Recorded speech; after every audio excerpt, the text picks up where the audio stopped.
Hello, everyone. This is this is a beautiful journey thus far for me. The fact that I'm here doing this, I want to give gratitude to Abina for giving me this opportunity, and also to Queen Agia that kind of brought us together. So, my name is Toyin. I'm the founder of Ruwe Wellness. Um, this journey has really been long. Even for me to say Ruwe, it's really moving for me. Ruwe is actually a Yoruba word. I'm a Yoruba woman, and Ruwe means to blossom, to have water flowing out. And so I just thought that was perfect because I'm a water goddess. I'm also a Pisces. So I just felt that was the most perfect name that I could give to it. And so in reference to my womb journey, it all started, actually, you know what, before we do that, I would want for us to please have, whether it's 5 or 10 minutes, to have a quick meditation, just so I can ground myself and we can all ground ourselves, especially with all of the different technological issues that we've been having. So if you either want to just lower your gaze or if you want to close your eyes, please feel free to do so.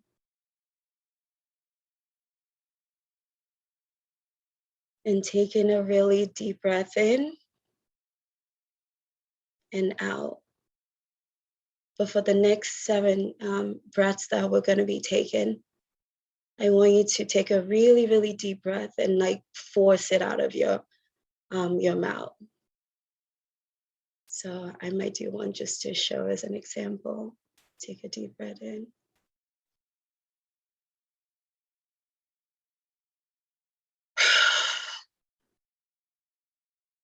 You can join me and I'll count to 7 as we keep doing it, but just do it at your own pace, please.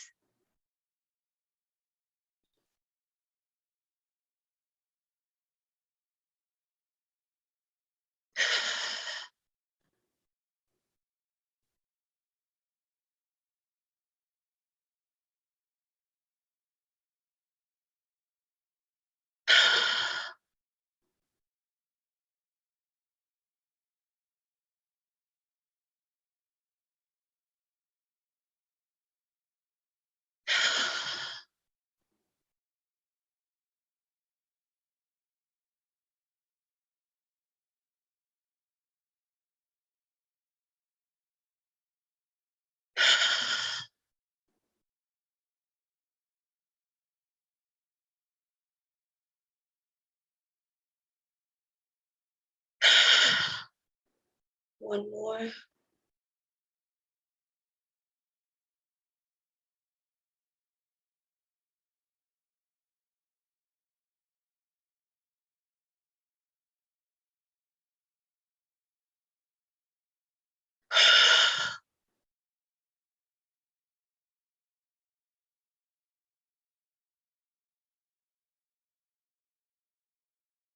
Noticing the energy that's flowing through you. This is our life force. Having your feet grounded and being supported by Mother Earth. Absorbing all of that nutrients that Mother Earth is providing to us. But also acknowledging that we're on native land.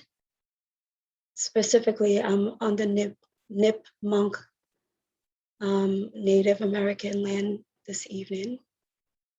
And so I give gratitude to those ancestors that have made it possible for us to gather here tonight. And with our rooted connection to Earth,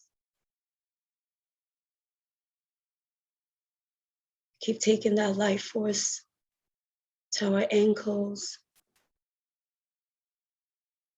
knowing that our ankles do hold our feet. charging that energy up to our legs,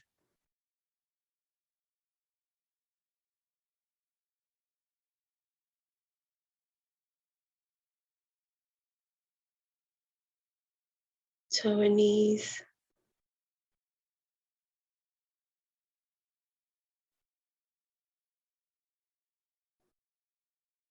that same energy will charge it up to our thigh area,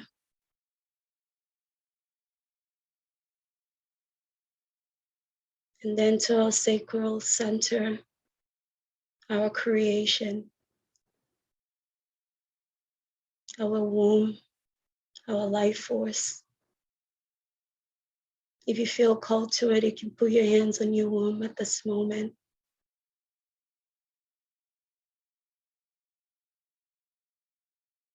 The other way we receive energy, aside from our feet, is through our hands as well.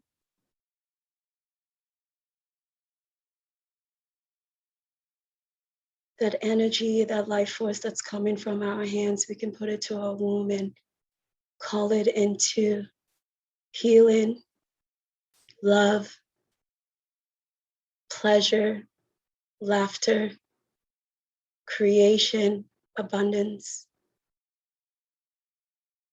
beauty.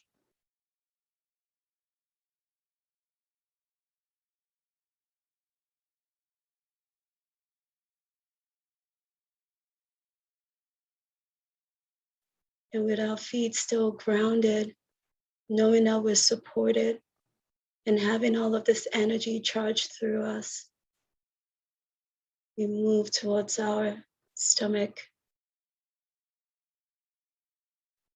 and up through our diaphragm. I learned not too long ago that our diaphragm actually starts from the top of our chest and goes all the way down closer to our lower stomach area. And when we breathe into it, our diaphragm actually expands. It moves forward and backwards and sideways. And so when I do meditate, I remember that. And I breathe to expand all of that in and out.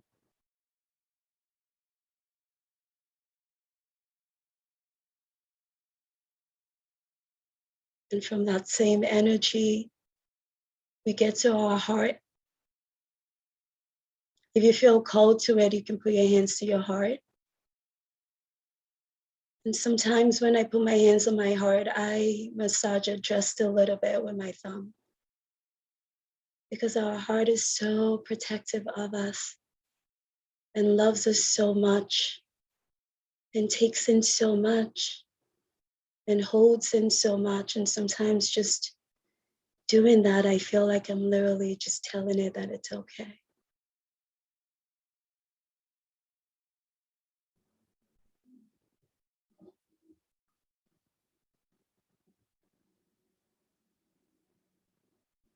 And as we keep breathing in that joy,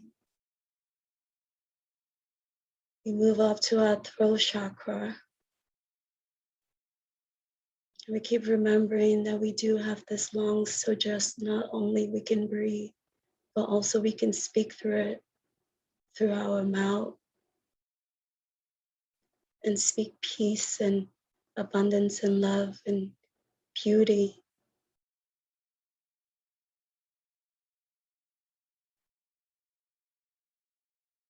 And we move towards our nose. I'm starting to think that our nose is one of the most, if not the most important part of our bodies, because that's how we take in air.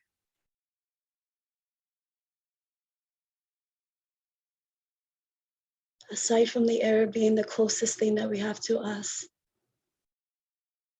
it's also what makes us live. And so I give gratitude to my nose as well. And I say, thank you. Thank you for breathing in air. Thank you for breathing in all those aromas and beauty.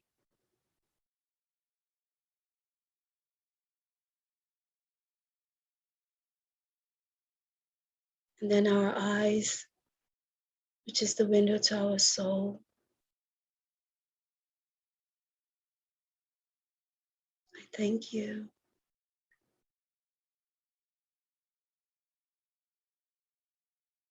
And we move up to our third chakra.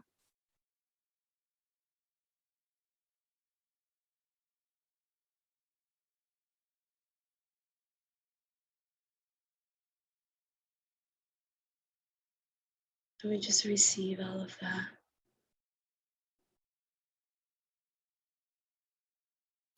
And then to our crown. As the Yoruba call it, the crown is the ori. It's that part of you that takes in all of your wisdom. And it needs to be treated so delicately that you just don't touch people's heads, because it's your head. And we release all of that energy all the way into the universe, into God, to nature, still being grounded, knowing that we're fully supported. We just keep breathing in and out.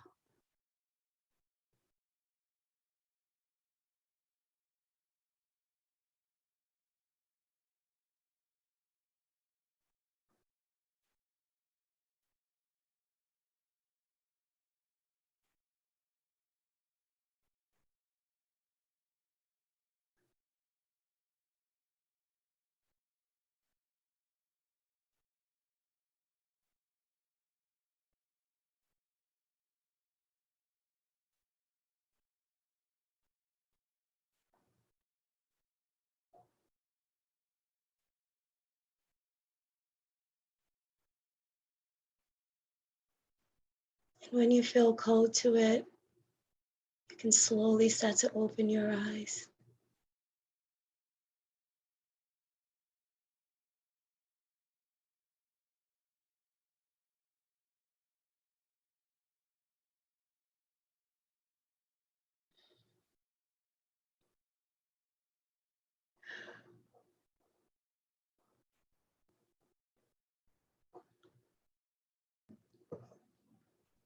Hello.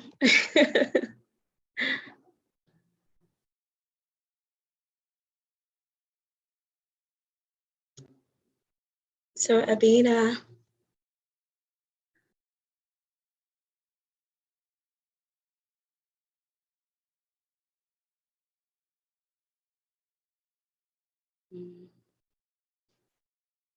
I'm sorry, I've got the phone and all these windows it's open on the okay. laptop. So do you just want me to start talking? It is your show. It is your Oh, stage. okay. This is new for me. This is different. So everyone bear with me.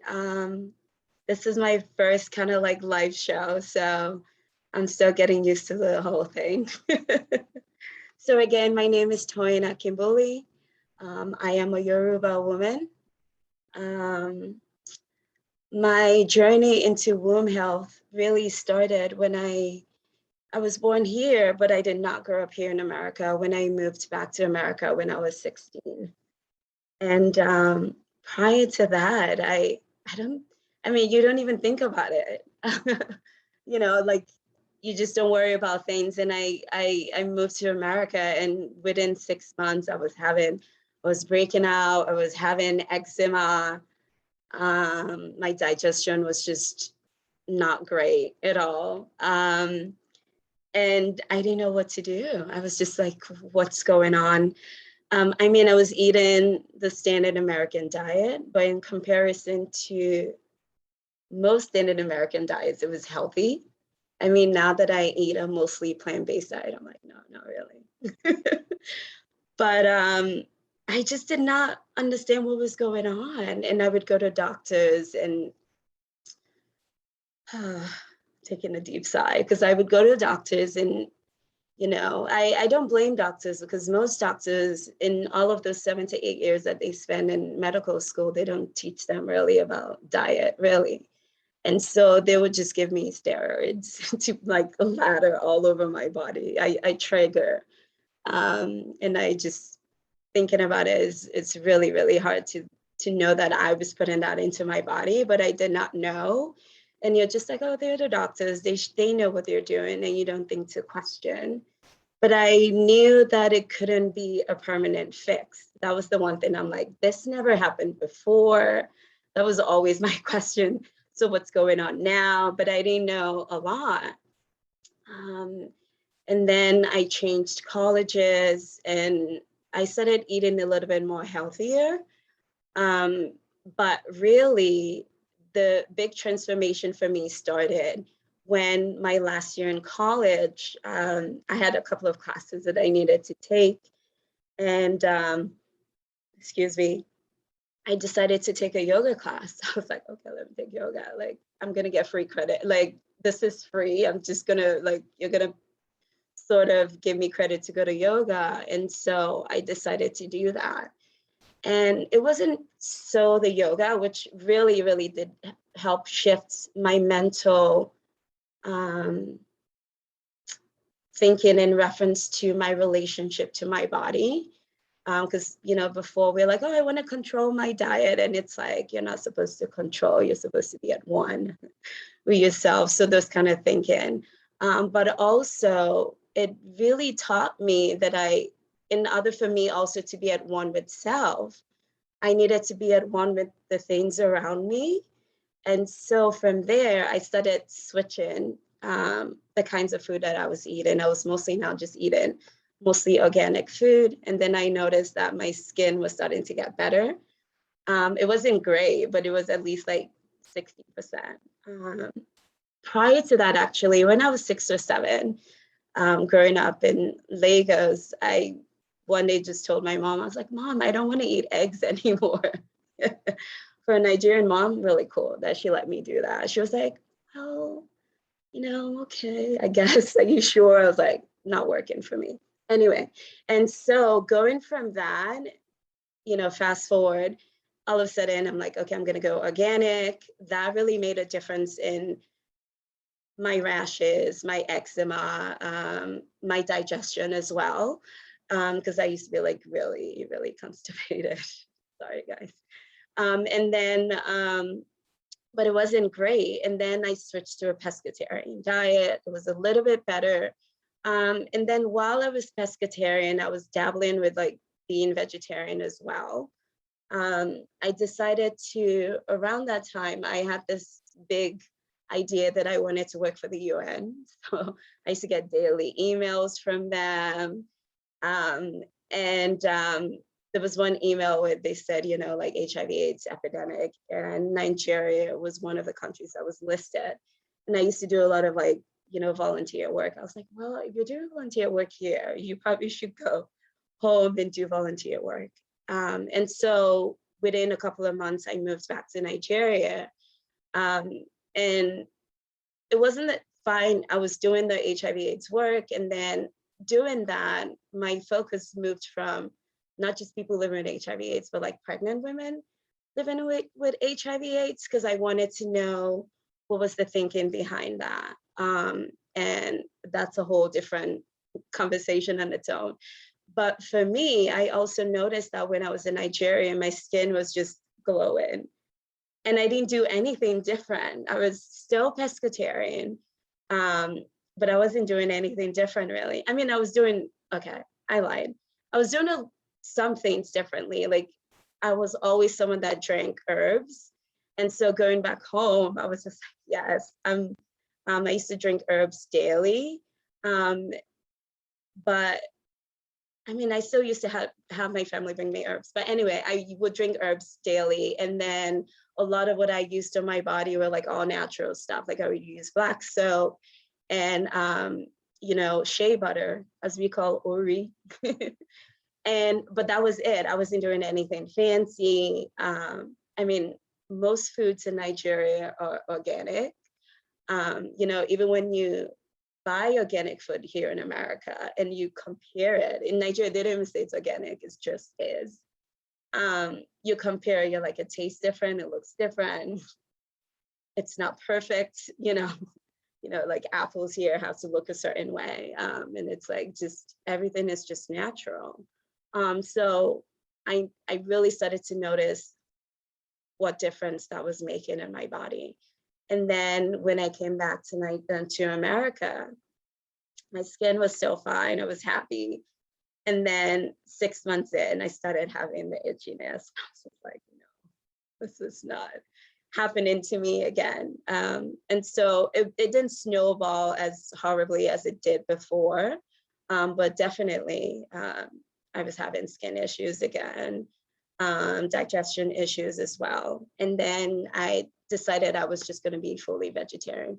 I was pretty much vegan then, but I was like, I'm just going to be vegetarian. I'll eat cheese like once in a while, when you go out or something. But my skin was still not perfect. I was still having eczema and all this stuff. And then I knew that there had to be something different, because even once I transitioned, so I left the country a couple of times back and forth, and this would prove to me that whenever I left America, even when I was living in London for a little bit, or living in Nigeria, my skin and my digestion, everything was fine. So I knew there was some environmental factor to it. And I was like, what's going on? So when I came back to America, I decided while I was getting my master's that I wanted to become vegan, because I had done research on spices and herbs and all this stuff. It definitely did improve my diet, but it didn't, being vegan, yeah, improved, I don't necessarily mean my diet, my digestion, and my skin and all of that, but it did not fix it. And so I started doing additional research, because I'm a nerd at heart, actually. So I started doing a lot of research into the science of the microbiome and the gut, and having to understand how that affects our immune system. Because as humans, most scientists would say that we're, the gut is our second brain, or that we're built of more microbiome or bacteria than us, really. So we're actually housing bacteria. So I was like, then maybe that has to do with, my microbiome not being rich. And then I started doing research on that, and I met a lot of the different factors that would affect your womb. One, if you were born through cesarean, because if the kid doesn't go out through the vaginal canal, there's certain bacteria that they have to take. That's why a lot of times a baby's head is usually facing forward. But when they're about to, when you're going through labor and when it's time for a woman to have a baby, the baby's head actually switches. And so their head is backwards, because that's how they come out through the vaginal canal.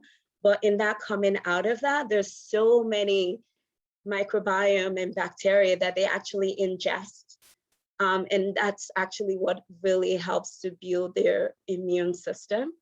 And so a lot of times when you go through cesarean, you lose a lot of that. That's why even now, doctors are saying that, babies that are born through cesarean, they have this kind of cloth or something that they do and go through the mother's vagina and rub all of this microbiome all over the body just so they can absorb it.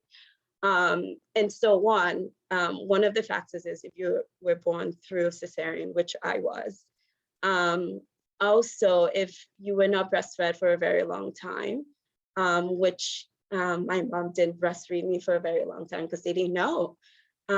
There's something that's called colostrum that within the first, I'd even say the first day or two, if the baby's breastfeeding, they even tell mothers, even if you're not going to breastfeed your child, have them have some of that milk, but it's actually not milk. It's what's called colostrum that you put, and helps to also rebuild your immune system. So there's that. There's also taking a lot of antibiotics that affects your womb. There's also environmental factors as well. And so I knew I had all of those factors that was like working against me. It got to a point where I was even thinking about doing what they call a transplant. A transplant is like, you know, maybe you get a healthy person. This is really getting graphic. A healthy feces, bowel movement, and they ingest it into your digestive tract so they can reculture and re-inoculate your digestion and your womb area. But I didn't do that. I did not do that. So there was all of these different factors that I was really thinking about considering, but I started doing a lot of research. And then I started learning about something that's called the vagus nervous system. The vagus nervous system actually starts from the brain and goes through your spine and then through your neck, and it also goes through your gut. And there's what you call the sympathetic and the parasympathetic nervous system. So a lot of times you want to be in sympathetic mode. You don't want to be in parasympathetic, because if you're in parasympathetic, that means you're in fight or flight or freeze. And if you're in that place, that means you're not digesting, you're not detoxing, you're not resting. And so a lot of people as well that have all of those different factors, the vagus nervous system actually has a huge impact on your digestion.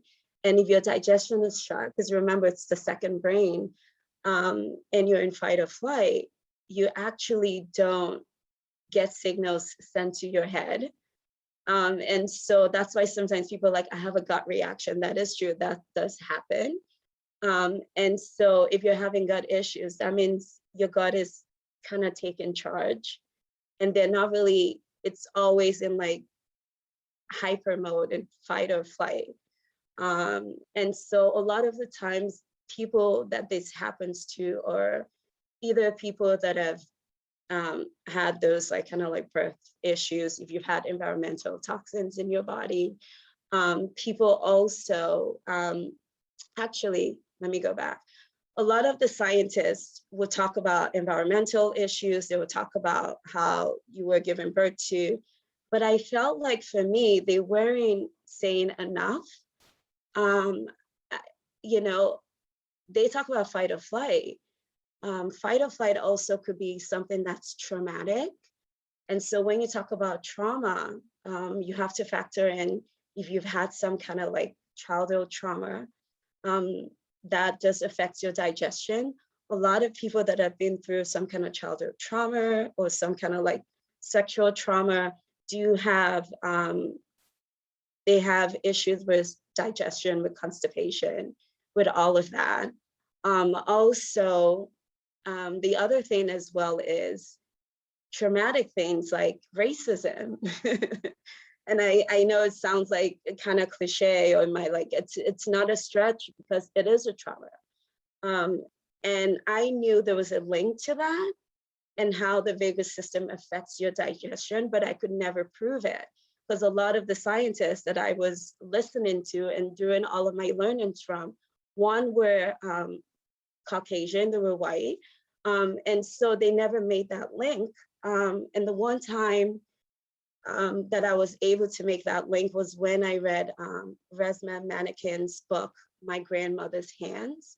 And he didn't make the womb connection, but he made the connection stating that when you do have trauma, the vagus nervous system, which he called the soul nerve, which also people call the wandering nerve, does affect your, you know, heart disease and diabetes and digestion. I'm going to add in fibroids in there, your womb health. And so having that gave me sort of a perfect, like, okay, I am not crazy. There is a connection. And also lately, scientists has proven what they call epigenetics to show that that people you do pass through, you pass trauma through generations. Actually, I think it goes back as 14th generation. And so who are the most people that sort of give life? It's people that have wombs, which are women.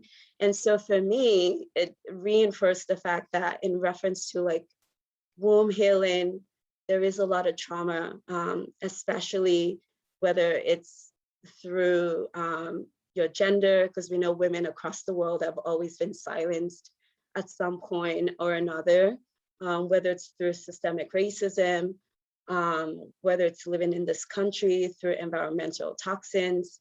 And so learning a lot of these different things, I've learned to incorporate a lot of my different modalities along the way, whether it's through herbs, eating a mostly plant-based vegan diet, or just plant-based diet, really. Also doing a lot of yoga. Meditation really helps. And also humming, actually. Humming is actually really good because there's something that they call the vagal tone, and humming does something to the back of your throat and opens up your vagal system. And I'm touching my womb, like you guys can see it. And also like your womb area, and it helps with that sacral, relax and rest and digestion. Also, it's things that, just Black people in general that we've adopted all these years, like finding ways to cope, whether it's dancing, through movement, all of these different things really does really help to improve womb health. And also just mantras and talking to your womb really goes a long way. Over the years, I've learned to build a lot of rituals in reference to my womb. Excuse me, I do a lot of baths. I do a lot of yoni steaming. I actually just finished a 21-day yoni steaming. That was like really intense. I talk to my womb all the time, and I'm like, what is it that you're trying to tell me? And I also learned to have, laughter and pleasure, but also with myself, and knowing the kind of energies that I do invite into my womb, and also just to my environment in general, because all of that does affect it. And so with all of these learnings that I've done, I decided, because I would have friends come up to me and they're like, man, what can I use for this, for digestion, or I'm having this womb this, or can we do that? I decided that I wanted to be a life and health coach, so I could help foster women's health. Also, I'm a doula as well. The reason also that I actually moved from, sorry, let's call it. The reason why actually I started as a doula and decided to do womb health was one of my roommates then, when I had roommates, she was a doula, and she would always come back and want to give me all the stories, and I would explain things about pregnancies to her, and she's like, why are you not a doula again? So I decided I wanted to do that. But also in my conversation with women, just women finding out that you're a doula, or just a couple of clients that I've had, I realized that I wanted to start talking to the women way before they were pregnant, like how do we make sure that we can make sure that you have an alkaline womb, so that when you are in the process of creation, it's as easy as possible. And then while you're growing, a whole human being into your body, how do we make sure that this is as beautiful and as easy as pregnancy can be, because there's nothing easy about pregnancy at all, so how do we do that? Even knowing simple things like women should be taking, folic acid way before they get pregnant, and because especially for Black women that we have high, aside from not the maternity, but we tend to have a lot of complications with our pregnancies, like even having folate or folic acid specifically before you're thinking about getting pregnant really does help along the way. So like informations like that was one of the reasons I wanted to transform into focus more on women work and see women through their journey. And also with my life and health coach certification as well, you know, be able to talk to women in reference to how do you balance all of your life? How do we put in your finance, your personal health, your spirituality, and even your own, just the people that are around you and your work? How does all of that affect you? The one thing that I actually did not hamper on was in reference to the healing from my womb. It was when I started going internally and realizing that it wasn't just me being vegan and eating and taking herbs and eating fermented foods and doing all of this stuff, that I wasn't getting all of the healing that I wanted. It was when I decided that I needed to go back to self and do a lot of healing work on myself, and realizing that those alignments needed to happen in order for me to have full healing.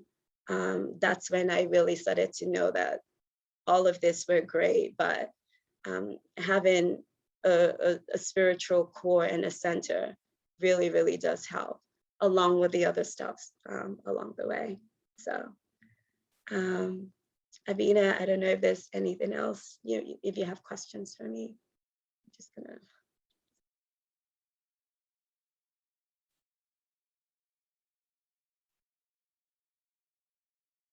Oh, anyway, well, I can just talk while we're waiting. This is, well, you can't really see it now. What you can see under is like my special kind of like detox. I don't know if you can tell, my throat is a little scratchy. There are times when my body decides that it wants to go through its whole healing journey, and I let it do what it needs to do. And I just facilitate the healing. I'm like, okay, I'm just the vessel. And so when I started to have a little bit of a cough not too long ago, I went into like juicing, and I was drinking a lot of like alkaline, like, water and coconut water as well. And this juice, it's mostly celery. My brain is not thinking. Celery, dandelion, ginger, obviously.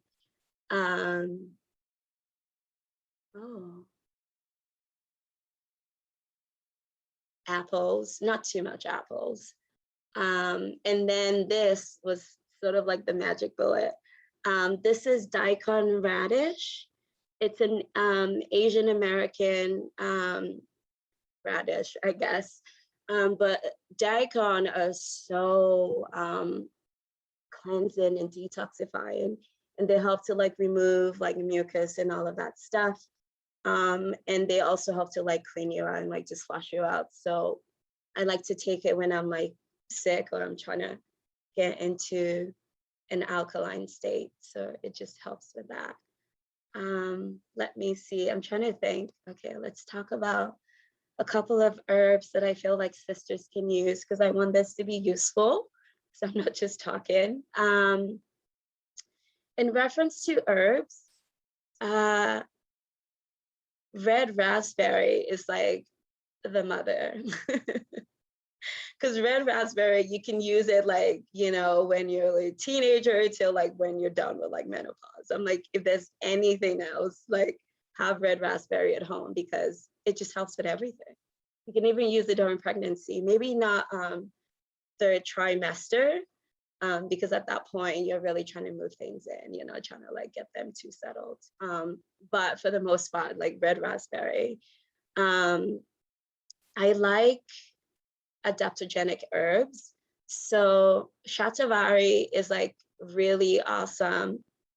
The take as well as evening primrose. Yes, evening primrose. Okay. Sorry, Jocelyn. I love shatavari as well, because shatavari is just like good for like anything. You can take it like all through. Although I always tell anyone, like if you're taking any kind of like herbs or adaptogens or even vitamins, like when you take it for 3 months, like give yourself a break, like just a month of like just zen, don't do anything. But shatavari, you can use it like it's good for like PMS, during your period, it's good for digestion. It helps with your libido. You know, I mean, we're talking about womb stuff, so we got to put that in there. I love maca as well, and maca is so easy. You can just throw them in your smoothie. Also, when you're doing maca, I love the raw maca because they haven't put as much heat on it, and it's just like raw. I'm also partial because there was one time I was raw for like 6 to 7 months. It was great for my digestion though. I was like, yes. It was late last year during COVID, after I got kicked out of my corporate job. I'm so happy they did now. Because prior to that, I was just like, why would they do that? I just launched $1 billion project for them. What's wrong with them? Really? Anyway, but I'm glad they did because I wouldn't be here at this moment. So, so I mentioned maca, shatavari, ashwagandha is just great. I think everybody knows about that. Ginseng is actually an adaptogen that like is awesome, and American ginseng works just as well. So you can always just shop locally. I love nettle, stinging nettle. As the name says, nettle is just awesome because it's a good blood cleanser. And so it's just there to like cleanse your blood, clean out your womb. What else? Let's see, maybe we can create a recipe because I'm like, I really want people to go away with something. So yeah, so maybe stinging nettle, red raspberry. I'm partial to hibiscus because I grew up with that. And it's also very, I know like a lot of people are like, oh, it's from the Caribbean. Also like in at least West Africa, I would say, like, we called it, in Nigeria, they called it zobo. Zobo. Some people call it sorrel, hibiscus. But anyway, the hibiscus tea, red raspberry, stinging nettle. I'm trying to think what else would be nice. Maybe some like lemon balm, but maybe you can add that like at night so you're like not too chill during the day if that's not what you're going for. So maybe some lemon balm or like even chamomile. Ooh, lavender too. So all of those maybe could be added at night so it's like more mellow. May I just share a little bit? This is Afriye. Yes. Oh, Afriye. Okay. So I heard you speaking about digestion, and it seemed that, well, I do have digestion concerns. Okay. And it seems that what you said about the trauma and other things suit me. So I'm looking for herbs or teas that I can take that will assist with my digestion. I will tell you, I'm now taking this. It's called Natural Vitality Calm, a magnesium supplement. Okay. And it's working. However, what I notice happens to me is that whenever I stop taking stuff, my digestion goes back the same way. Unless if I'm in like, when I went to Africa, my digestion just went. I went to Ghana and my digestion was 100% fine. Thank you so much. And then when I came back to the States, I'm like, what happened? However, I do know the fish is out of the sea and everything is very different. But I'm just like, how can I survive with my digestion here in the States? And what can I take that perhaps maybe I can heal totally and then not have to take anything? Thank you. One, thank you for confirming, because there are times I'm trying to tell people like once you step to the motherland, like a lot of things just changes. And So thank you for confirming that. I mean, it's a combination of a lot of different things. And so like there's the meditation aspect, there's like the spirituality aspect, there's what you eat. I would suggest that you should incorporate, and you can make them on your own, a lot of like fermented food. And they could be like, you know, vegetables that you like already. A lot of fermented food really goes a long way, because you're literally feeding the bacteria. You're feeding them what they want, and those that need to die off will die off. Also, a lot of the herbs that I mentioned really are good for that. You know, the stinging nettle is really good because it will really go in there and clean you out. Buttock root is good for that as well. The shatavari is good. I'm trying to think. Mugwort is good, because, you know, when you see it, it's like this shrubby kind of like herb, and it goes in there and gets stuff done. Dandelion is good as well. So a lot of like your bitters is good, but I would say a combination of that. If possible, if you can do raw, even if it's once a day, it could be either having a big bowl of salad, or just having a smoothie and just jam packing it with, you know, putting in some maca. Do you do chlorophyll? Yeah, I Spirulina. have chlorophyll. I don't Okay. have the spirulina, but I do have chlorophyll. Okay. If you have those, do you have it in liquid form or? I have the chlorophyll in liquid form. Okay. Sometimes it's hard to like, you know, take the liquid form. I understand. Let's be realistic. So if you want to get like, even if it's chlorophyll or spirulina, actually in tablet form, and then just take those, it will make a difference on your digestion. It will. Okay, thank you so much. I really appreciate it. Yeah, let me know, but definitely switch to the tablet. Like the point is we want to make sure that we're getting your gut moving. So switch to tablet, and then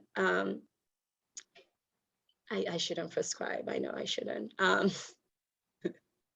But if you can double those doses, whatever it is that they tell you to do, that would really help to start to encourage, and you will feel it. You'll feel it. Okay, thank you. You're welcome.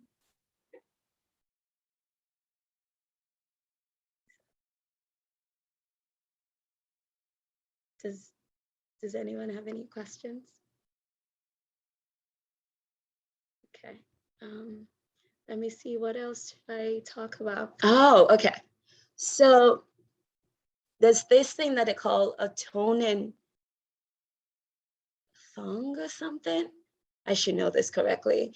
But so when you turn your neck this way, this portion right here is part of your vagal nervous system.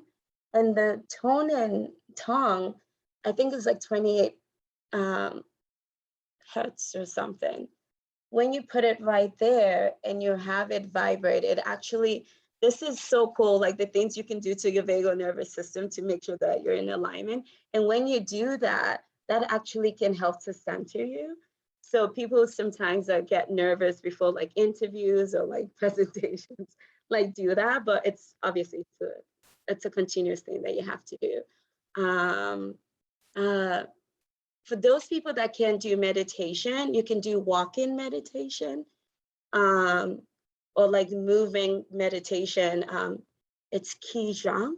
I never pronounce it right. It's Qi-Chong. It's sort of like this middle.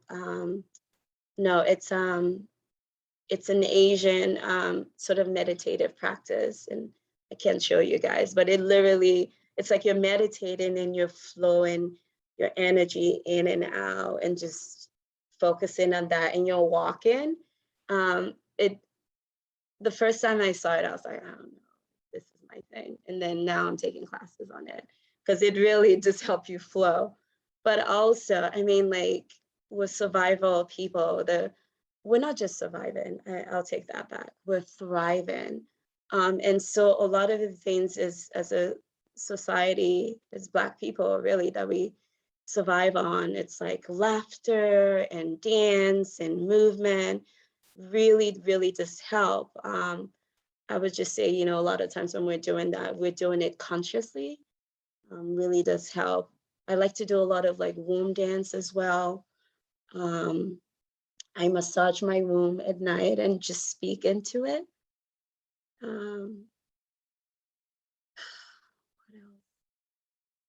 What else? I'm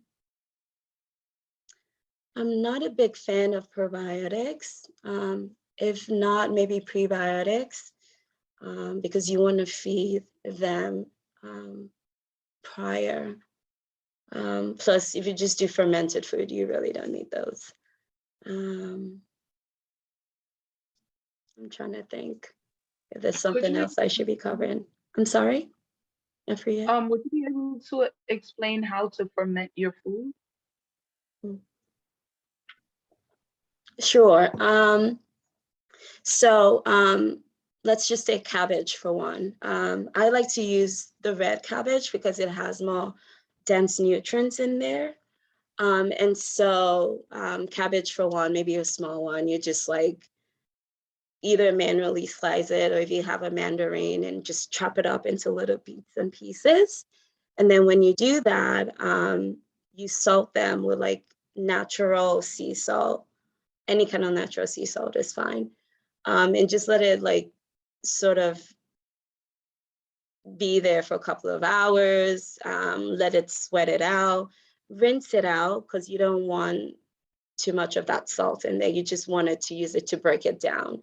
And then you transfer it into a mason jar like this. Transfer it into it. You can take some of that water, that salt water, not too much, and then add other water. No, well, you can add other water and just kind of make sure that the water.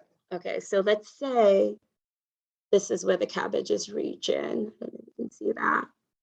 You want to make sure that you cover it with the water up to here, so it has enough space where the water is like submersing in it. But prior to that, I like to put in my herbs in there because it just makes it yummy. So if you like spicy food, you can throw in a little bit of cayenne in there, or even just black pepper. You can throw in cardamom because cardamom is good for digestion. You can throw in some fennel as well. And then you just cover it. And usually when you do that, usually when I cover it, I just try to, I can leave it on the counter, but I want to make sure that it's not in direct sunlight. And I just kind of like let it do its thing. I try not to touch it or do anything to it really. But because once you open the can, it kind of pops open. And usually fermentation, because it's cabbage, would take 7 to 10 days. And then that's it. And when you're sure that when you're done with the fermentation, you can put it in the fridge because you want to stop the fermentation process. And then you eat out of your jar. I drink the water too because the water is fermented as well.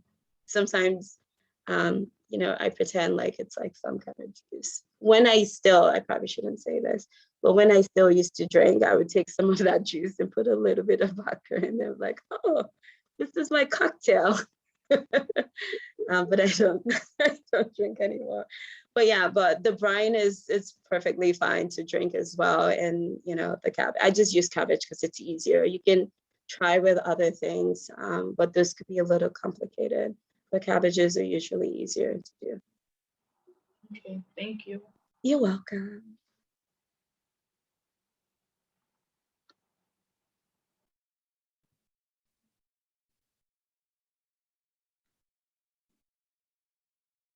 Okay, let me see. What else can I discuss?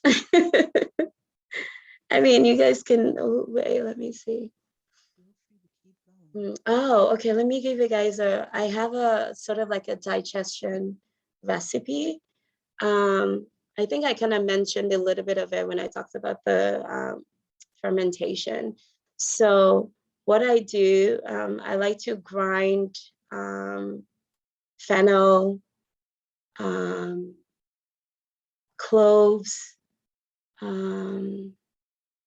cardamom, and then I can just grind that and literally just make a tea out of it. It's not really a tea. If I want to get fancy, I can throw in maybe some turmeric, and then either almond milk or coconut milk and pretend it's my chai tea. But even without the turmeric or even the coconut milk, I can just literally, I'm like turning into my mom now because she's like a tea person and she has her flask. I just like put in my flask and I know I have like my sort of digestion womb tea and, drink that every day. I like fenugreek as well. Fenugreek is good for digestion. They're also good like when you sprout them, you can just throw them into your salad. So like if we are like, okay, let's create like a salad recipe for you. Like if you're gonna do raw. So I like mixed greens. I like them. Also, I'm not gonna throw you on the kale bandwagon because it's not everybody that loves kale, but just like regular mixed greens. And then for that, I would throw in, I can throw in some mushrooms.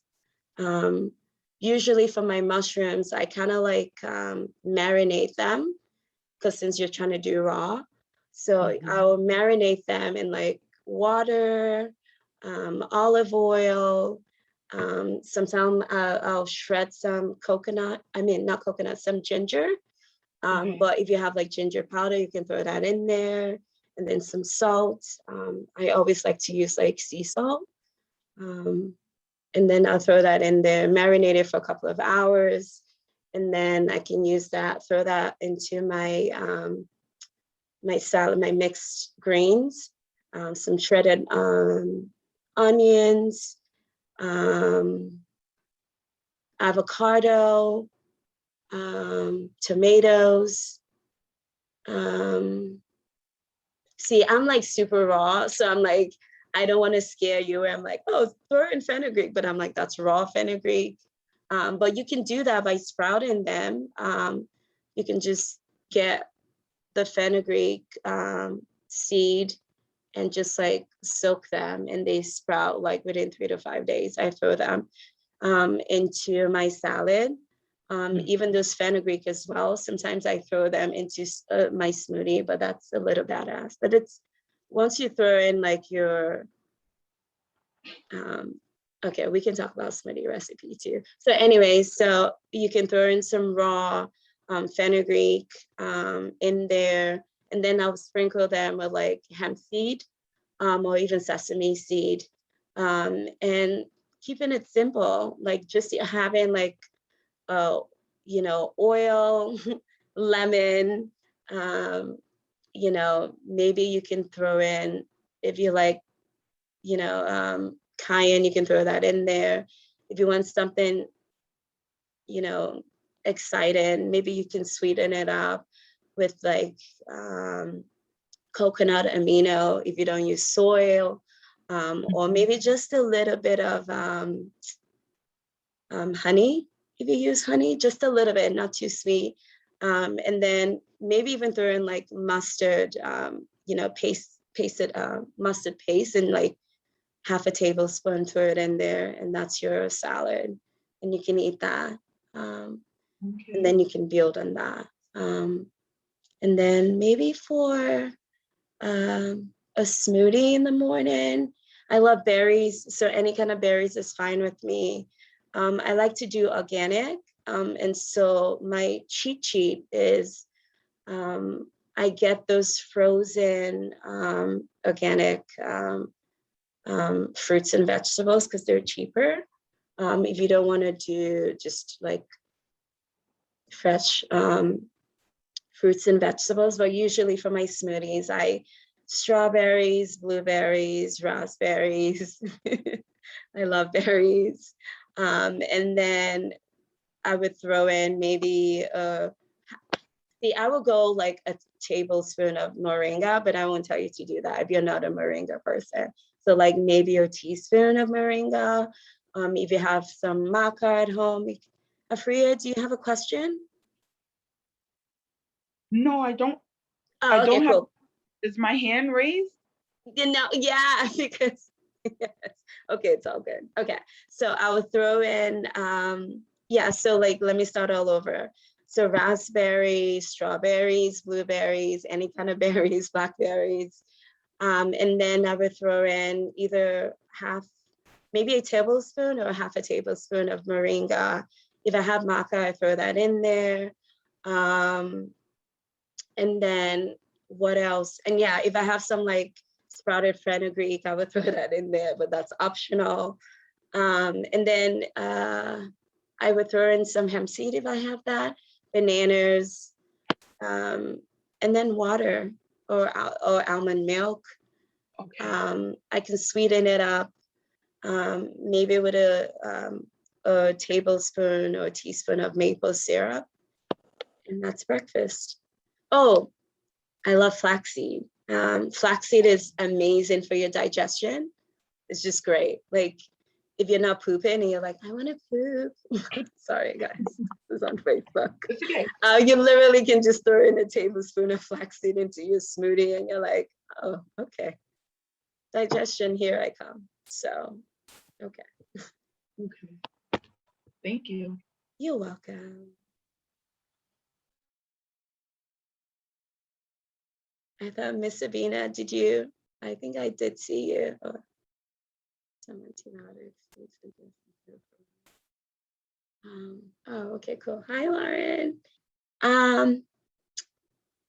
No, you mean probiotics, not antibiotics. Okay, definitely not antibiotics. We don't want to do antibiotics. Fun facts. Well, maybe not fun facts. I don't want to scare people, but actually, the reason why I mentioned all of those cofactors when I was talking about like having natural birth and like your microbiome, a lot of times the microbiome that we come with is what we have. And so when we take those antibiotics and take all of this other stuff, it's really hard because they literally wipe out a lot of our antibiotics. And you're like, I did not know this. If I'd known this, I wouldn't have taken all that stuff. So, so no to antibiotics. But for probiotics, if you really want to do probiotics, I'd say you do anything that's raw. And I don't like those probiotics that say that you always have to put them in the fridge because that's not realistic. I want a probiotic that is raw because that means they're shelf stable. And if it's shelf stable, that means when it goes in, it can actually do what it does. Like it's not so sensitive because our womb is, when they say it's an alkaline state, it just means like it's not cold. It's actually warm. That's why sometimes also they tell you that you should drink warm water at least 30 minutes before you eat because it helps to calm your digestion and it's ready.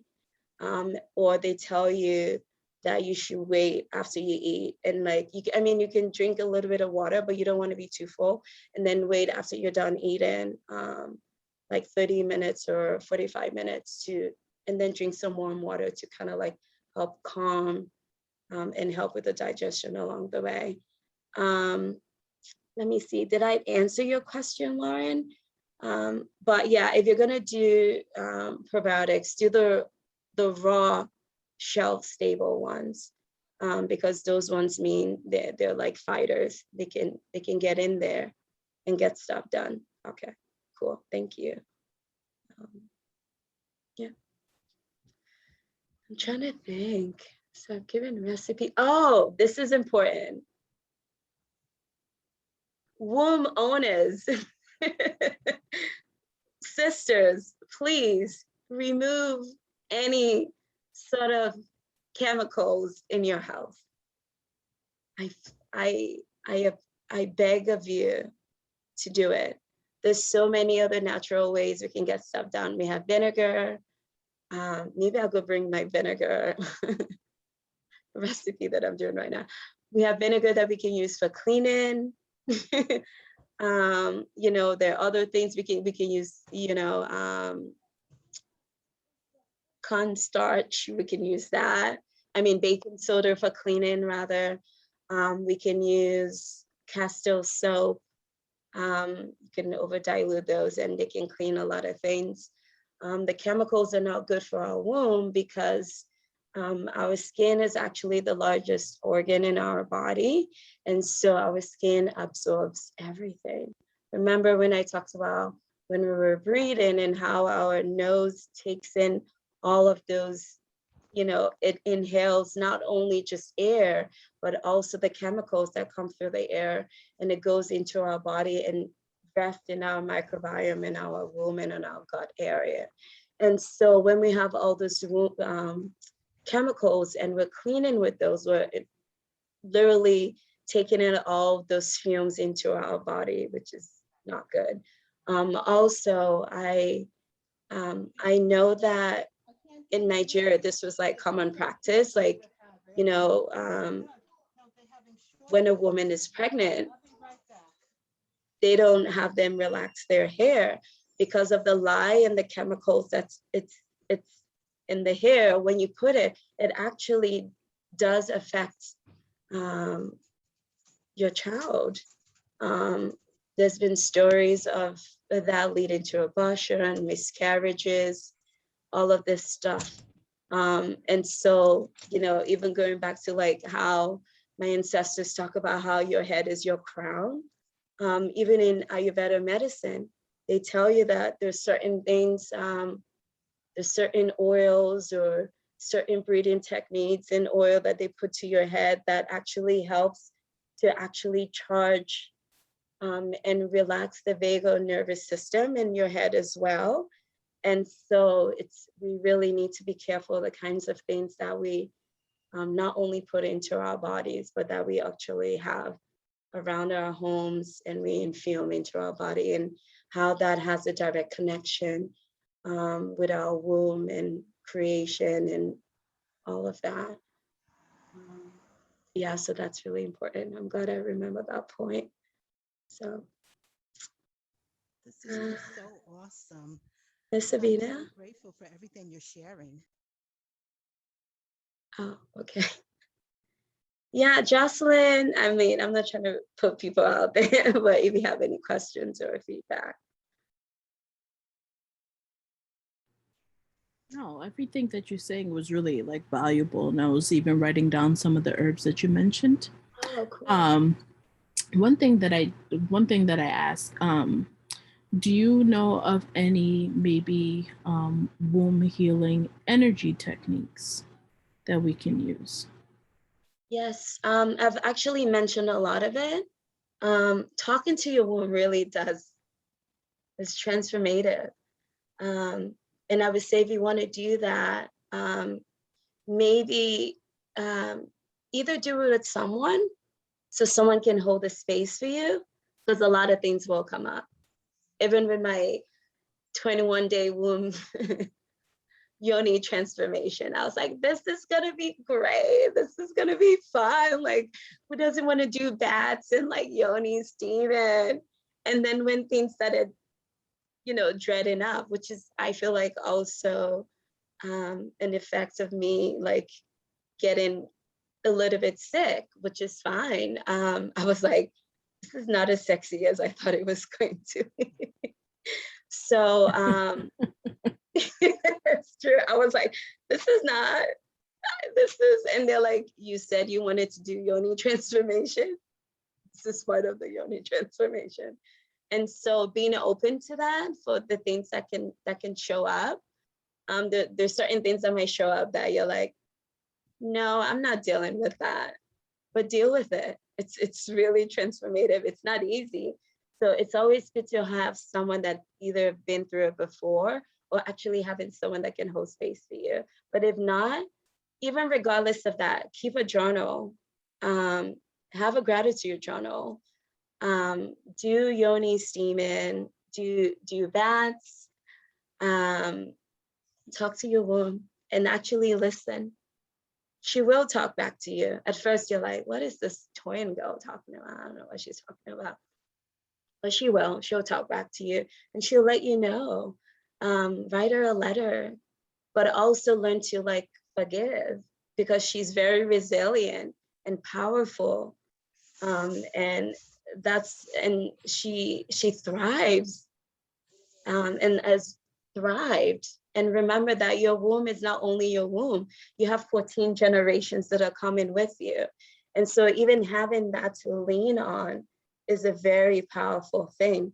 And knowing that you have those women that you've come through that have brought you to this moment is really, really, really, really powerful and healing. And so doing all of that is great. And then, yeah, just talking to her, she'll tell you what she wants, what she doesn't want, what she likes, what she doesn't like.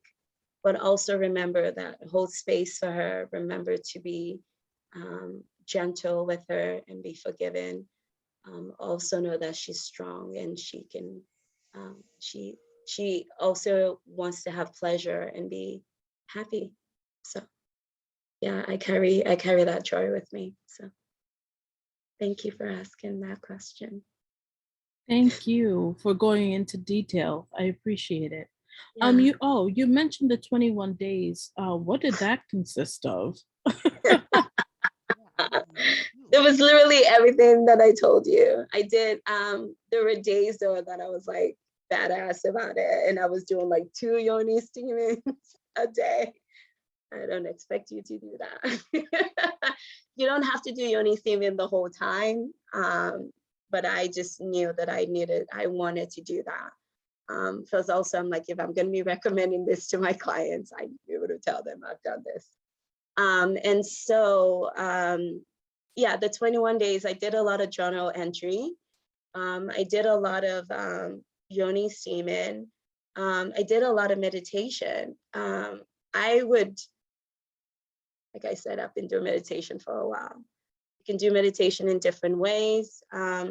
But I would get up at like 4:30 in the morning and I would meditate for like 2 hours. I'm like, oh, I need more time. I don't expect you to do that. Sometimes just doing 15 minutes is fine. Even now, even doing meditation every day is fine, because this, remember, is a time where you're trying to be gentle with yourself and you're trying to release all of this stuff. And you're trying to hold a lot of space for yourself. And so it's not a time for you to judge yourself. And if you're judging yourself, pay attention to that. Not to you judging yourself, but being aware that you're doing that. Like, oh, okay. Go and just, judge yourself. And also remember the things that you're saying to yourself, even to your yoni, like, how are you talking to her? Like, there's certain things that we even think in our mind that even we can say to our friends. You're like, sometimes some of the things that we say to ourselves, you're like, oh, I can't even say that to Lauren. So if I can't say that to Lauren, why should I say that to myself? And so having that connection really, really goes a long way, and having the humility to listen and just observe all of that and be gentle. I'll keep saying that, just be gentle. One of my mentors, Lisa Nichols, would say, forgive yourself 1,001 more times. So it's like, even when you think you can't forgive yourself, like, oh, I've reached 1,000. Let me try that one more time again. So it's like always just remembering to forgive yourself, and knowing that the most important relationship you can have with yourself is you loving yourself fully. And when you do that, it comes with the acceptance of your sacred center, and understanding that it's not just your sacred center. There's certain things that we feel that we don't even know it's not us. Like I call him Uncle Rez. I don't know him, but I call him Uncle Rez. That's the Yoruba in me. But as Resma Mannequin said in his book, My Grandmother's Hands, is like, sometimes when we're going through a trauma, we think it's personality, right?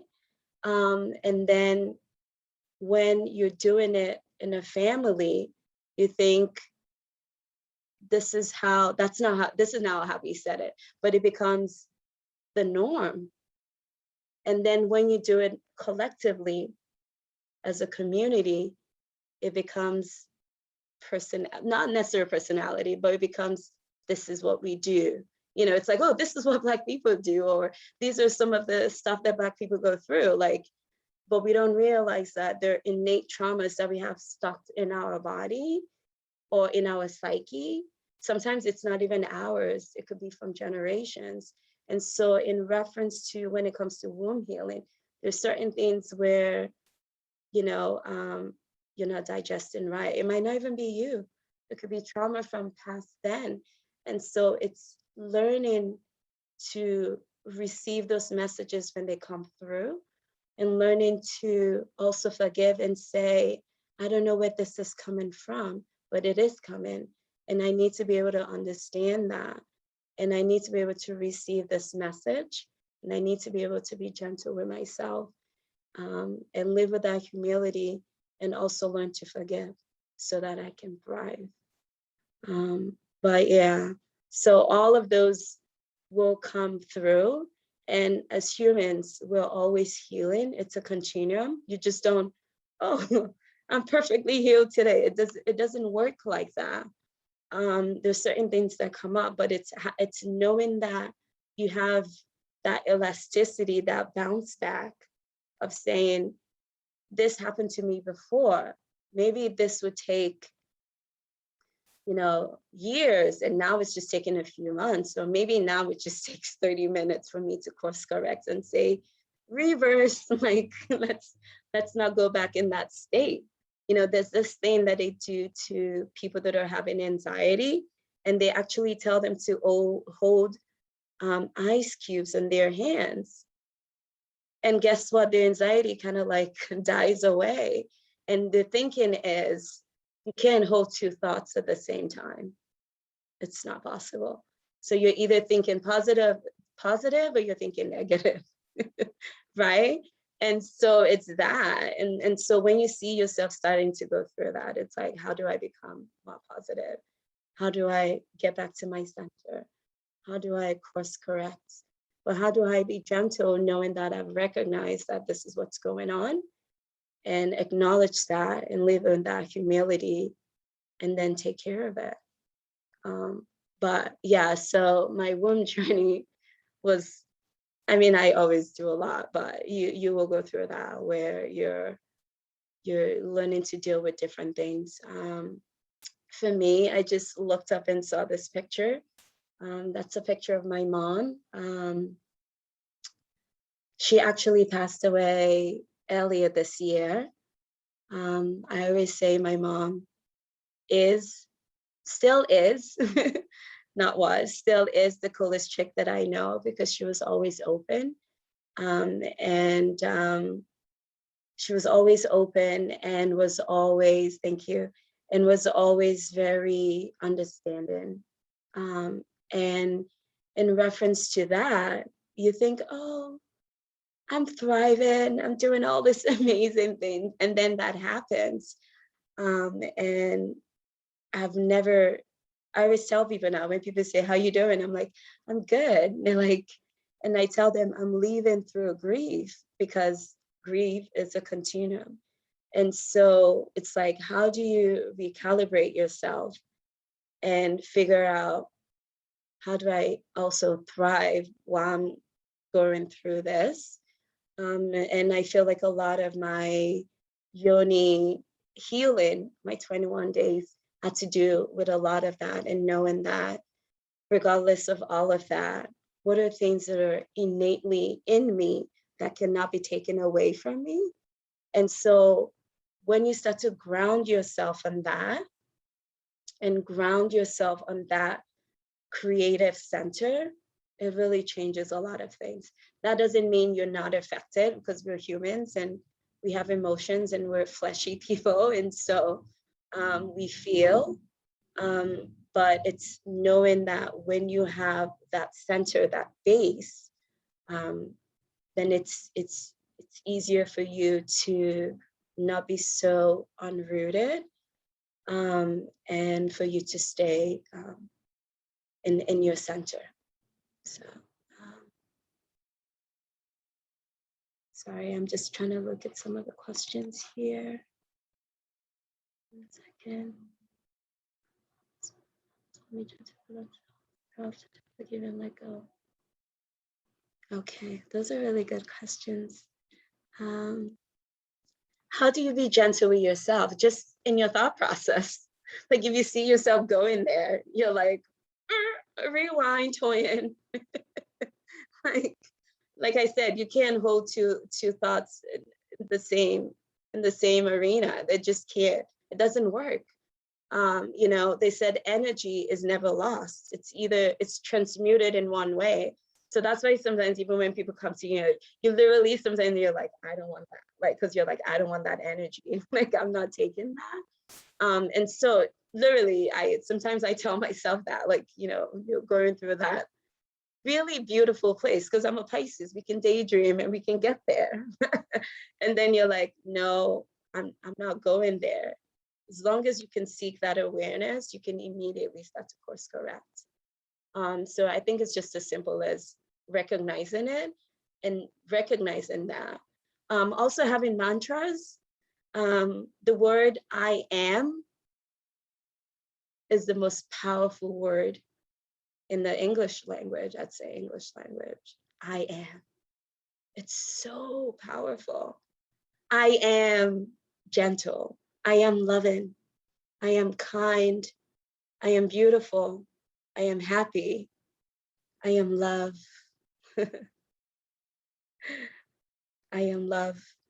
So even having mantras, sometimes I even have mantras around the house. There's one that I have, and I haven't taken it down. It says, no judgment. So that means, I could just be walking and I'm going around and then I just see it's like, no judgment.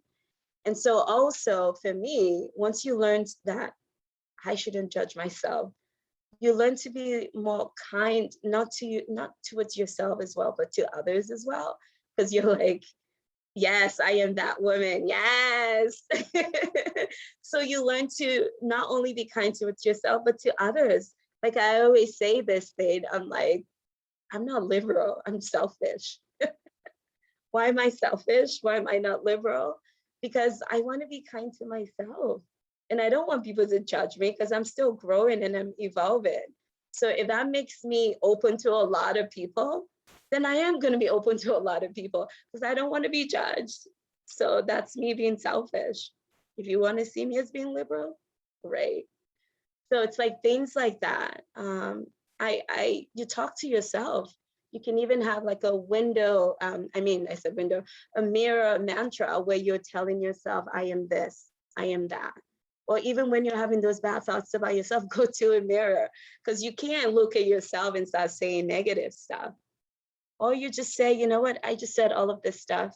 I'm going to forgive myself 1,000 times and more. So I think there was another question. You're told to forgive and let go. How do you know you've forgiven and let them go? That's a good one. One, forgiveness.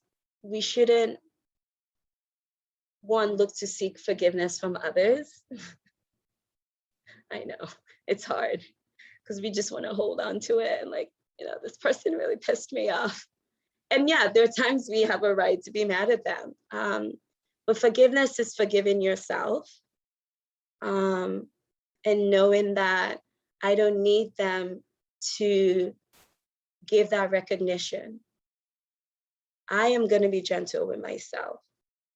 And because I'm gentle with myself, and I don't want to hold on to all of those negative vibrations, because they mesticize, they form into different things. when you hold on to energy into your body, it turns into different things. You know, next thing you're having some cysts somewhere, you're having this and that. You know, I didn't talk about this, even when you're talking about womb health. You know, we talk about all of this ancestral stuff. We talk about environmental stuff. Environmental stuff is also the people around you, and the negative energy that they bring to you. And so when you learn to sort of negate all of that and ground yourself, then it's easier for you to forgive others, because it's, at the end of the day, it's not really about forgiving them. It's really about you letting go so you can be happy. And so there are times forgiveness is as simple as, I need to let you go so I can thrive. And in order for me to do that, I have to look at what happened and see that what are the lessons that I can learn from this, but not in a negative way. What are the lessons that I can learn from this so that I can move forward? Because a lot of our life experiences are what's brought us to this point. And so can you imagine if you didn't have any of those of your life experiences? Maybe you wouldn't be as empathetic as you are. Maybe you wouldn't be as kind as you are. Maybe you wouldn't understand other people's suffering. That doesn't mean that you want to go through that suffering, but it gives you a different lens, and it lets you be able to see, and for you to be able to be where you are at this moment. And so I take all of my lessons and my scars, and I say, what was I supposed to learn from this experience? Sometimes I don't even put those people in the equation because it's easier that way. I was like, so I went through this, and this. What was I supposed to learn about that? Like, it doesn't even matter who it was. It was like, what about that experience got me to this point? And it's like, okay. Learning to have more humility. I'm learning to be more kind. I'm learning to be more understanding. So if I'm learning to do all of that, I have to learn to do that to myself as well. They're like, be the love that you want to receive. And so I want to live in love. And if those experiences are affecting me living in love and attracting love, whether it's in friendship, in how I'm living my life, or just in love in general, then I need to be able to, I have to be able to let that go in order to stay rooted. So.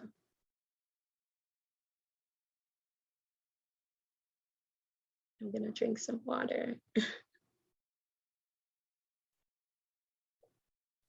This is just awesome.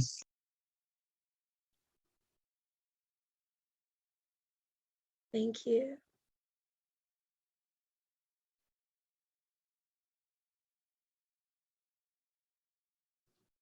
Does anyone need any like additional, like, is there any clarification or info or something? Trying to see if there's something that I'm missing. I had like the nerd in me wrote like a little note. I was like, let's try to remember stuff. I talked about all of it. Oh, okay, good. I kind of talked about it, but I didn't put it into context. A lot of times now, when we're talking about healing in general, even womb healing, a lot of things that are being done now is what's called somatic healing. And when you do somatic healing, it's, you know, a lot of times prior to before, it was like talk therapy, and you're like sitting down and talking to people. But we're starting to realize that when it comes to like healing, talk therapy doesn't really do it. And so somatic healing is what, you know, healing is. A lot of even doctors are moving towards that, and integrative medicine practitioners. And I mean, these are also things that, you know, our indigenous people and you know, have done before. So it's like, what it's called grounding now. It's literally just being in nature, and walking in nature, and just taking those natural nutrients that we don't get anymore. Also, doing energy work, like doing Reiki, is a form of somatic healing. There are actually somatic healers that actually do other intensive healing work. And so that really has helped. I know acupuncture also helps people in reference to digestion. Yeah, I mean, and dance, there's womb dances that you can do, sacred dances. All of that really, really does help with like womb healing and just like integration of everything really in general. So, okay, Avina, I stop talking.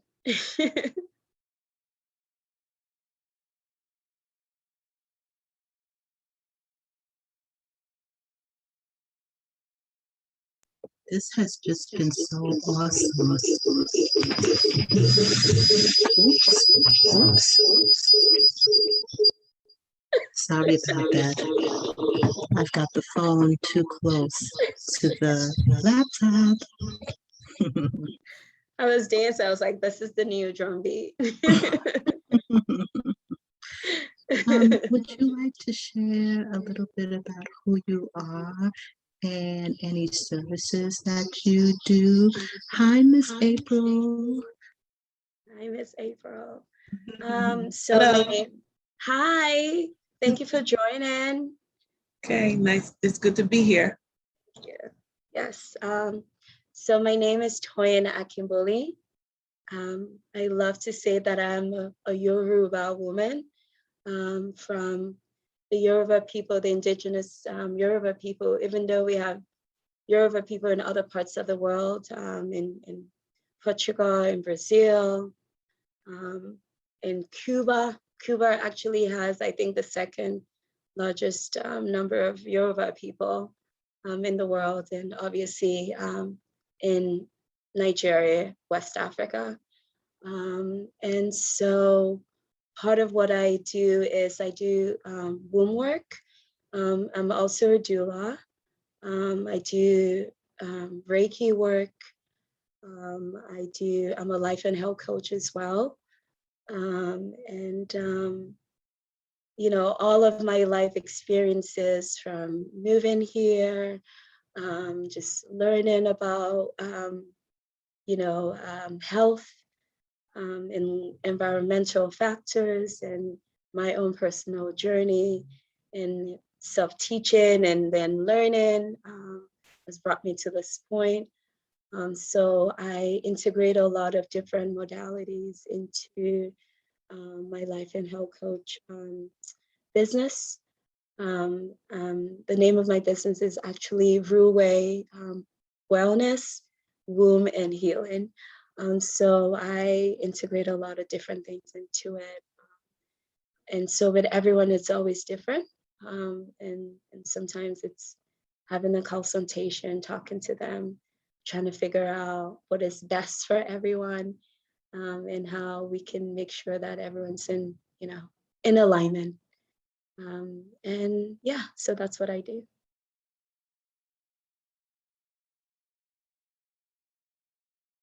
And do you have a website or Facebook or Instagram? Oh, yes, I know. I'm still trying to get used to social media, guys.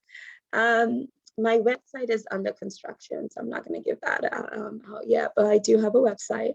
And I don't have Facebook because I haven't been on Facebook in forever, and it's just, I'm still trying to get on it, but I do have an Instagram. Yay. It's called @Ruwe Wellness, and I'll put it in the handle is @Ruwe, RUWE Wellness. Ruwe means to blossom. And a lot of also my healing modalities has to do with water, because I'm a water goddess. And so it was appropriate that I use the word Ruwe. yeah, so that's what I have. I have my, thank you, Avina, you're awesome. So I have that. You can reach me via that. I also have my I also have my email address. It's toyina@ruwewellness.com. So toyina@ruwewellness.com. But yeah, so that's it. And I just want to say thank you again. Thank you. Toyin A, not Toyin 2. I just, again, want to say thank you for Abina for providing this platform, not just for me, but just really everyone in general, and creating such a beautiful and safe space. So thank you. And so what are some services that you, okay, let me kind of move this. What are some of the further away. services that I do? Yes, and when is your next class and workshop? My next class well, if people start to sign up, we'll do something. Probably would be in October, early October. I don't have a date yet. It all depends on, like, people should just hit me up and then we can create that.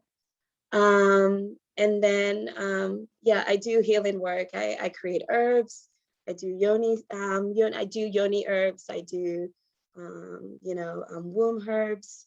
I do Reiki healing. I'm a life and health coach. I'm a vegan chef. I do raw vegan, I guess you can call it cooking, and I also do I guess cooking vegan food. And then I do like fun other things, like, I make fun like body products. Like this is I don't know if you guys can see this, because I'm channeling my mom's inner goddess, because she's like feminine energy to the core. But anyway, so I don't expect people to buy this, but you can make this on your own. So I get like arrowroot, and then raw cocoa. I mix it and figure out the ratio based on your complexion. I don't know how to tell you to do that. And then I can throw in maybe like a drop of like jojoba butter oil, and then maybe a tiny drop of vitamin E for preservation. I wouldn't put tea tree oil because that might be a little harsh.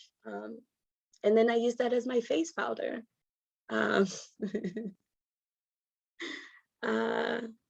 no, I do body powders, and then I dabble in other things, like I do like soaps and stuff, but I do scents as well. I do my version of Florida water.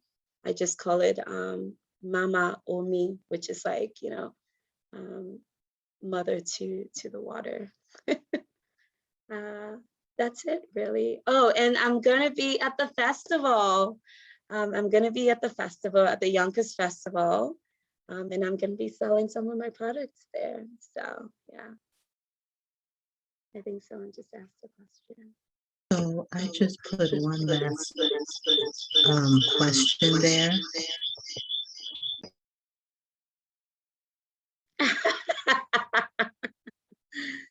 That's a good one. No.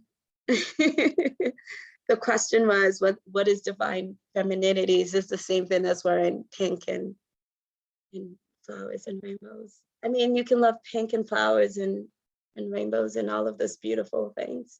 But the divine feminine, for me, it's a spiritual connection and being in contact with your spiritual center, your sacral womb, your creative center.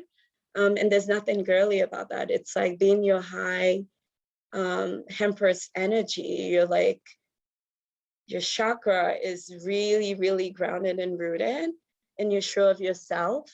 And as a woman, you know all of your senses, and you're in touch with all of that.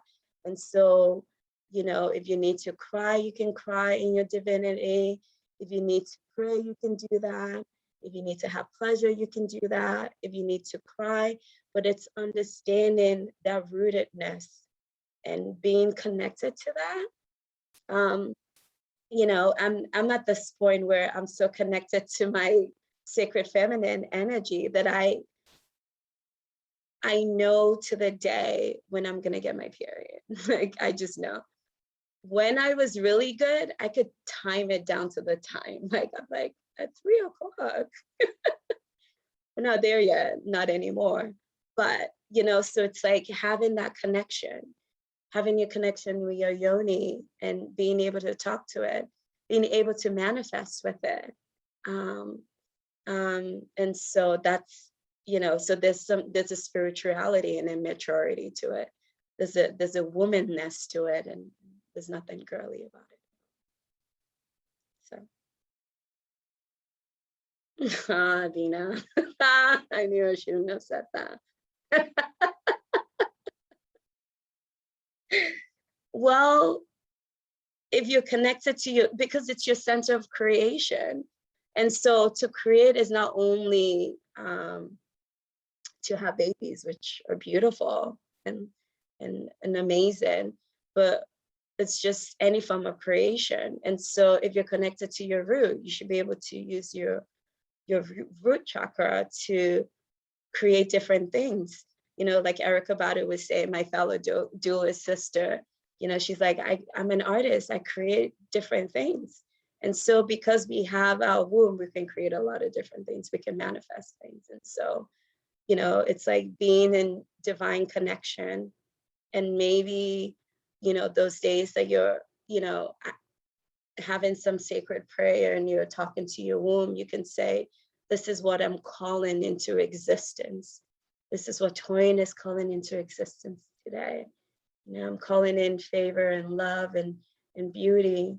Or before coming in here, you know, I spoke to my womb and I said, I want to be received with beauty and kindness and openness. And so it's stuff like that where you're able to talk to it and center yourself.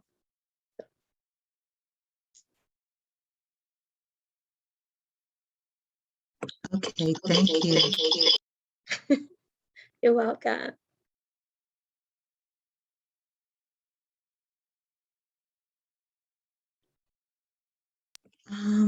Does anyone else have anything to say?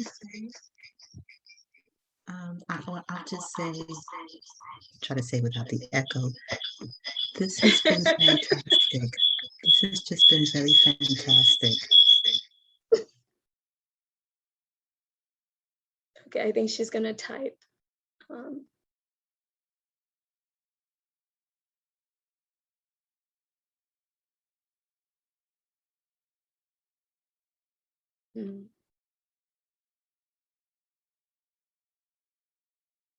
Oh, this was okay. Blessing, sister. She said this was fantastic. How was the meditation?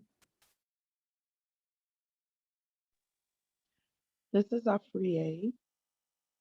I would like to say during the meditation, I was really vibing with your energy. You were really what? And vibing with your energy. And as you were going up the legs, I was feeling it. And I was like, hey, wait a minute. I don't even know her like that. Like, how are we so connected? So I had to breathe and allow it to be, because I was totally connected with you. And I was just like, whoa. Your energy, I would say, is for me, your energy is strong. Oh. Thank you, sister. Thank you so much. You're welcome. I think Jocelyn, were you saying something? Okay. Oh no, I was just agreeing with Afua what she was saying, because I was feeling the exact same thing. Like every way through the meditation, you would say to bring attention to a certain area, I can Mhm. feel the energy movement. Mm. So that's why I was agreeing with her. Like, yes, she hit the nail on the head. Yes. Yes. Okay. Good. Good. Good. Good. Yeah. I mean, like, cause I was feeling it too, and so sometimes you also want to know like what people going through it. How is it? And like meditation it's not everybody that meditates. So yeah. Thank you so much for that feedback. Yes. Okay. Okay. I would like to suggest, this is Afriye. Yes.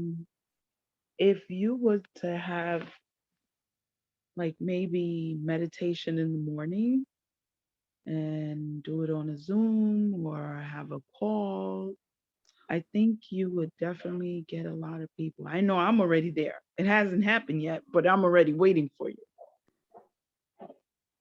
That would be something that would be really good because your energy is really, you have a strong energy, and it's a strong, peaceful, positive energy. Mm. It was not overwhelming, or I think I want to say evasive. Like Mhm. I felt like, oh no, wait a minute, hold on. I didn't feel that. It was just like, oh, okay. But why am I so connected? All right, Mhm. breathe and let it be. Mm. Oh, thank you, sister. I'm humbled. Thank you. Thank you so much. Thank you. Thank you. Wow. Amina's like, let's get it started. Thank you, Lauren. Thank you so So are much. you doing it, planning any retreats? Ah, not yet, but I am I am open to whatever, because as of now, I'm just letting the universe take me. They brought me here. This was not, at some point you're like, I didn't think this, but I'm here. So I'm open. Yeah. And are you in the one of the five boroughs? No, I'm She's not close enough. I'm close enough. Yes, I'm close enough. Yeah.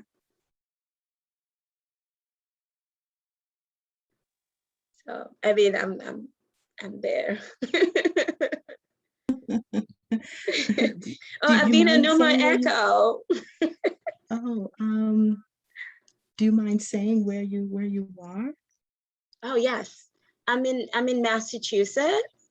Yeah, she's Um, close enough. yeah, exactly. I'm like 2 hours away or something. Um, I'm like, it seems like I'm in New York a lot now.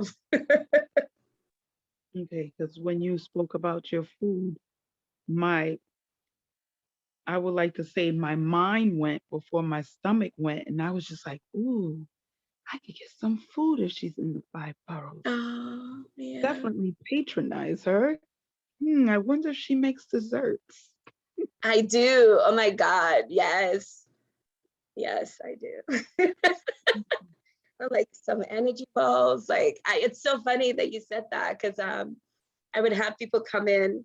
I live in Worcester, which is closer to New York than Boston itself. And people would drive like an hour and a half from Boston to come get like my food and like definitely my dessert. So that was humbling, beautiful. Hmm. Something worth perhaps getting a group together and going, and Abena, maybe we can, I don't know, work something out where people can put in orders from you that's on the Zoom, and we could just take a day trip and get some That food would be and bring it awesome. back. I'm here for it. I'm here for it. That would be great. Okay, sounds beautiful. Okay.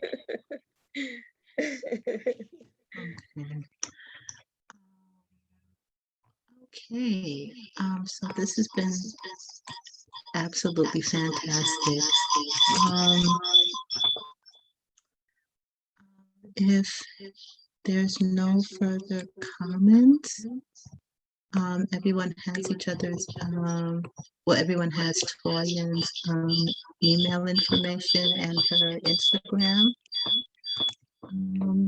If there's nothing else, Ms. Toyin, thank you so very much. Thank you everyone for being here. And a public service announcement, September 18th, this is Saturday, the Yonkers River Fest, and you can meet Ms. Toyin in person. And I'm just gonna say for right here, people want to learn more about that event. It's the YonkersRiverFest.com is the website, and Ms. Toyin will be in our wellness pavilion at the Riverfest. Okay. Thank So you, if there's everyone. nothing else, I would like to thank everyone and wish everyone a pleasant evening. And next week's Transformation Thursday, I'll let you know when I find out. But thank you, everyone. Thank you so very much for sharing your energy here. It's so much appreciated. Thank you and have a wonderful evening. Thank you. Blessings and love. Thank you. Thank you so much. Have a great night. Thank Thank you. you. Good night. Thank you. Thank you. Good night. Good night. Good night.